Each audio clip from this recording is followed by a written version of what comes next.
Fultoncards here, live and direct from Brooklyn, New York City, and I thought I would do a versus video today. Isn't that cool? So I have a box of 2020-21 Clear Cut from Upper Deck versus In the Game VIP from 2003 and 2004. VIP, man.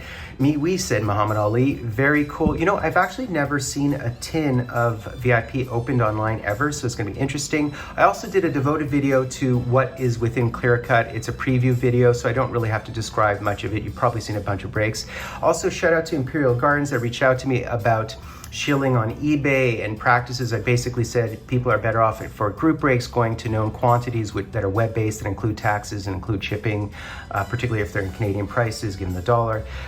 And of course, you can bid on eBay. But we had some really cordial emails back and forth about eBay governance and kind of the difficulty. Everything's sort of like these forms. There isn't much accountability unless it's PWCC, which happened, and it was because it was above a certain threshold, and at that point there's audits and it becomes complex and legal gets into it. But for the most part, you have to just watch out for shilling and stick to your price points. So comparison shop if you're gonna group break with these established web-based prices, and then if you're gonna bid on eBay, just be disciplined enough to stick to those prices and not overbid, because the price action, of course, is very erratic. That's what I meant by that. I'm certainly not pointing out anybody in particular for shilling. We just know it's a very common practice, so it's a little bit harder, particularly for newbies, to bid with confidence. And then in terms of accountability, things aren't referred to the judicial system. There isn't really accountability. Of course, there's strikes and so on, but eBay prefers to just, you know, have things in quick forms that really don't get scrutinized much. And you know what I mean? I think you guys know what I mean. That's a whole other topic.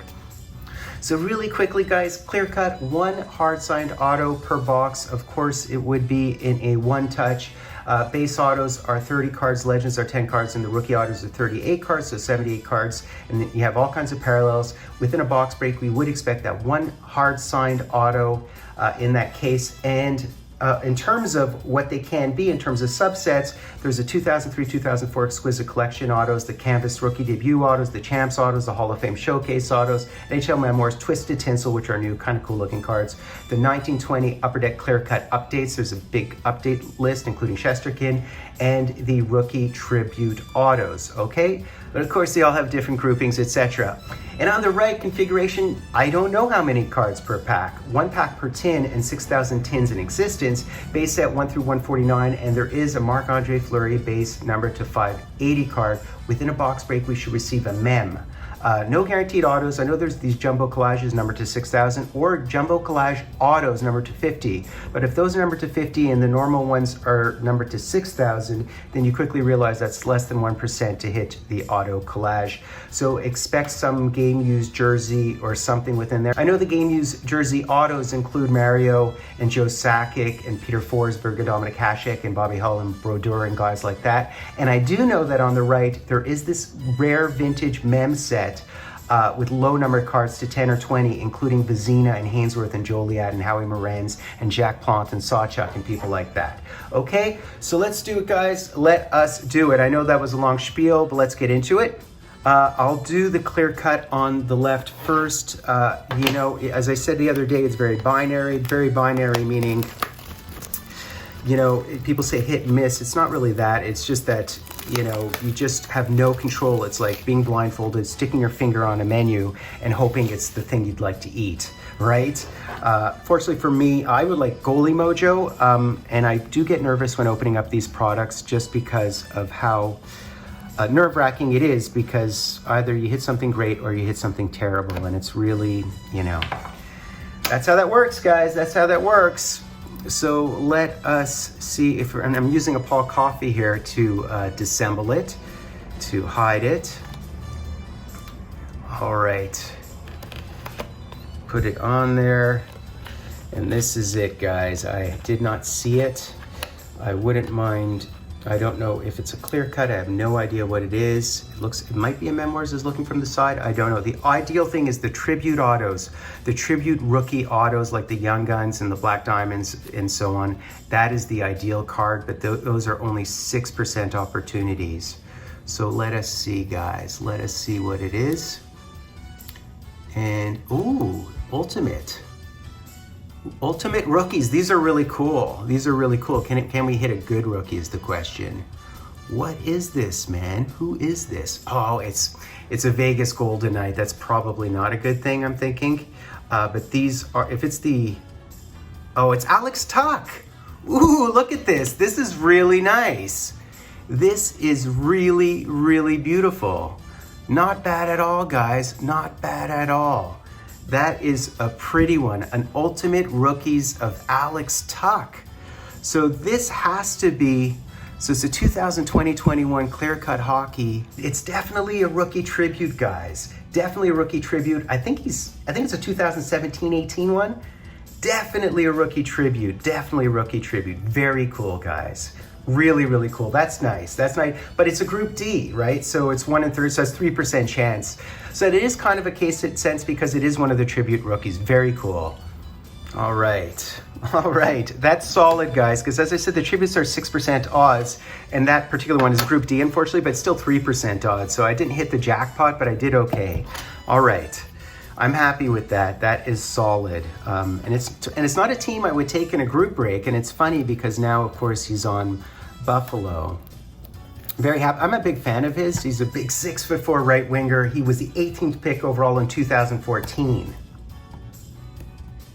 All right. Let's see if I can get this puppy open. All right.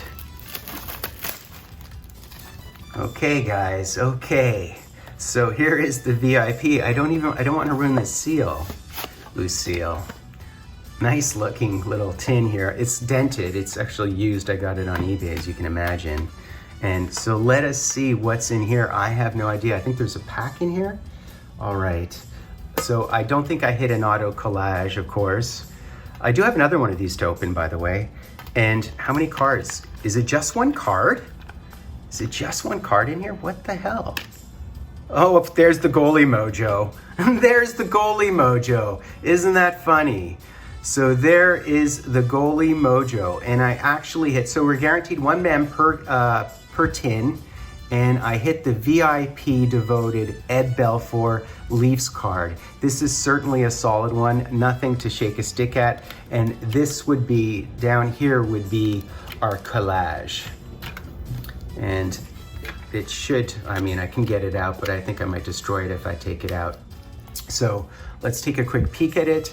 And it is a Brett Hull, and it is numbered to 6,000. The ideal is to get an autoed version, a sticker autoed version, but as I said, they're 50 of the 6,000. So that's, what did I say? It's less than 1%. It's like 0.8% or something like that, yeah.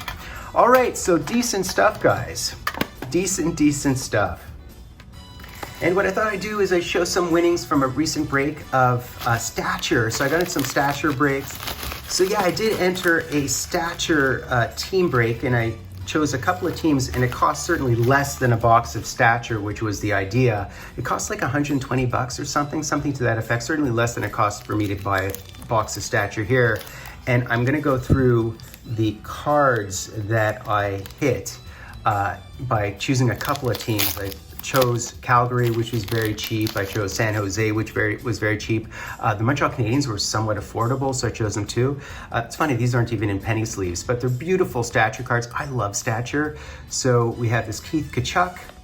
We have the Romanov, which is very, very nice. We have a Brent Burns. So this is a base protege, insert that is Brent Burns, a Steven Stamkos. And then I did hit this really cool Billy Smith, number to 175, as well as a Sorokin proteges, and that's low numbered as well, which is really cool. And then continuing on, I'll try to hide these a bit. What else did I receive? Again, this cost like $120 American for all of this, but I chose teams that were very cheap, so that's how I do it. So there's the Shmilevsky, there's Frederick, there is Knitsov, as well as a Kucherov.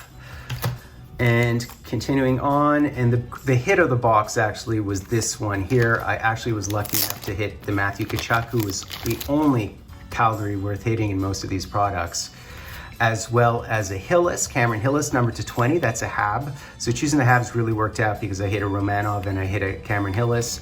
And that, this is just a beautiful card. I mean, the blacks are awesome, number to 20. Great rookie, as well as the Connor Ingram, number to 25 proteges. Wouldn't have minded the auto of that, but I'll take it. So a lot of goalie mojo, of course, per usual.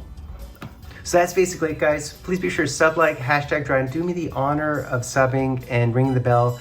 As you guys know, I get killed by the algos. Most of my viewers are not subbed because I'm not a adrenaline junkie or one of these solely entertainment breakers. I'm an education breaker and sort of like a thought provoker breaker.